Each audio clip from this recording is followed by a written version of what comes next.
It's a familiar tale. Desperate people fleeing for their lives from Iraq and Syria, but ending up in wretched circumstances with a very uncertain future. The 74 people who landed on Cyprus in a leaky boat very nearly died en route. It was a terrible journey.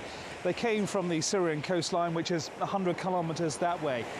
But this wasn't a recent event. This was 1998, and 17 years on, they're still living on a British Army base here. It's one of the United Kingdom's most bizarre refugee dramas. 74 people did make it to Cyprus, but not to Cypriot territory. They landed on a military zone still owned by Britain. Being the responsibility of the British, they've been paid a basic stipend and housed in rough accommodation on the Deucalion military base. Abandoned buildings that are now almost beyond repair. This house from 2002 until 2007. I was living inside because Mustapha Shamus is from the Al-Hasaka region of Syria. The village he left in 1998 is now overrun by Daesh. He wants passage to the UK. But since arriving here, like others, he's married and had a family.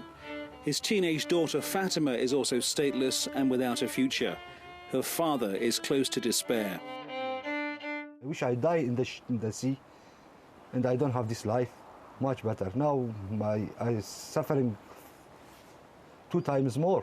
I have 2 kids without future. To be honest with you, if me and my children now, right now, die is much better to live in this part of in Cyprus or inside Cyprus, especially with Greek people. We cannot live with them.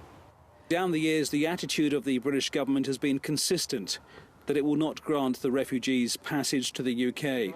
Their legal representative has been arguing the case in both the military and the high courts in London. Very sad, because I see families stranded there for years. The houses where they live are really in a terrible situation. I mean, the only renovations were made by themselves through the years. There is a problem with asbestos. It's quite sad to see children growing in such an area and in such conditions. The stark fact is that Mustapha and his family have fallen through the gaps. They're unable to return home or move forward. And unless they win a long legal fight, they are stranded and stateless in the rundown buildings that have been home for nearly 20 years. Francis Collings, TRT World in Cyprus.